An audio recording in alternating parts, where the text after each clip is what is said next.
Assalamualaikum warahmatullahi wabarakatuh. Hai anak-anak, bagaimana kabar kalian hari ini? Semoga kalian dalam keadaan sehat ya, dan tetap semangat untuk belajar. Perkenalkan, nama Ibu Saidatu Zuhaiho dari Program Studi Pendidikan IPA FKIP Universitas Jember. Pada kesempatan kali ini, Ibu akan menjelaskan tentang interaksi dalam ekosistem membentuk suatu pola. Tujuan pembelajarannya yaitu: pertama, peserta didik dapat menjelaskan pengertian interaksi. Yang kedua, peserta didik dapat menjabarkan pola-pola interaksi. Apakah kalian pernah melihat akuarium? Ada komponen apa saja yang terdapat pada akuarium? Ya, benar. Pada akuarium terdapat ikan, tumbuhan air, plankton yang terapung di air sebagai komponen biotik. Adapun yang termasuk komponen abiotik yaitu pasir, air, dan batu. Setiap organisme tersebut tidak dapat hidup sendiri dan selalu bergantung pada organisme yang lain dan lingkungannya. Saling ketergantungan ini akan membentuk suatu pola interaksi. Terjadi pula interaksi antara komponen biotik serta komponen abiotik, dan terjadi pula interaksi antara komponen biotik dan biotik. Yang pertama yaitu adalah interaksi makhluk hidup dengan makhluk hidup yang lain.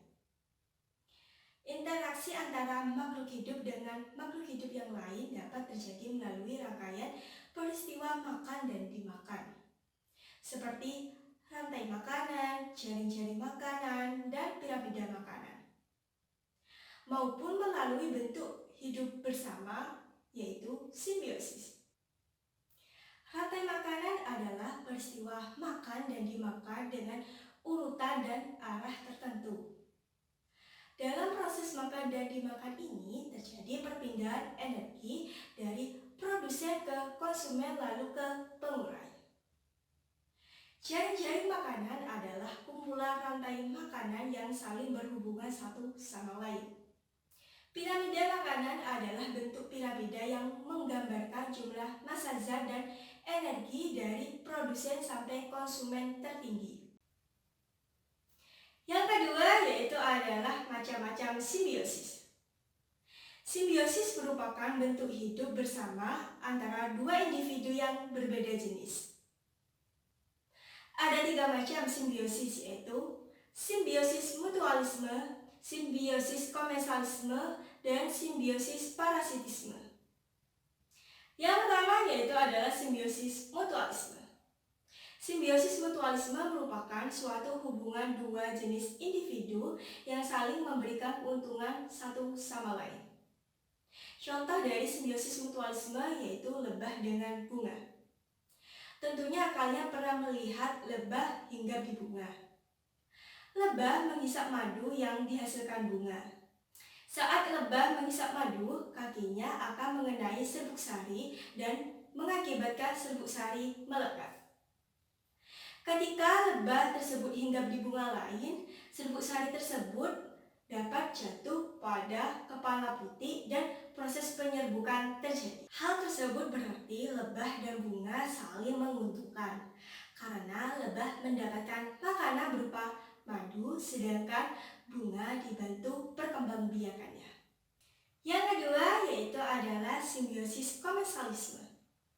Simbiosis komensalisme adalah hubungan interaksi dua jenis individu yang memberikan keuntungan kepada salah satu pihak, namun pihak lain tidak diuntungkan dan tidak dirugikan. Contoh dari simbiosis komensalisme yaitu tanaman anggrek dengan pohon mangga. Tanaman anggrek mendapatkan keuntungan berupa tempat hidup, sedangkan pohon mangga tidak mendapatkan keuntungan maupun kerugian dari keberadaan tanaman anggrek tersebut. Yang ketiga yaitu adalah simbiosis parasitisme. Simbiosis parasitisme merupakan hubungan dua jenis individu yang memberikan keuntungan pada salah satu pihak dan kerugian pada pihak lainnya. Contoh dari simbiosis parasitisme adalah antara kutu rambut dan manusia.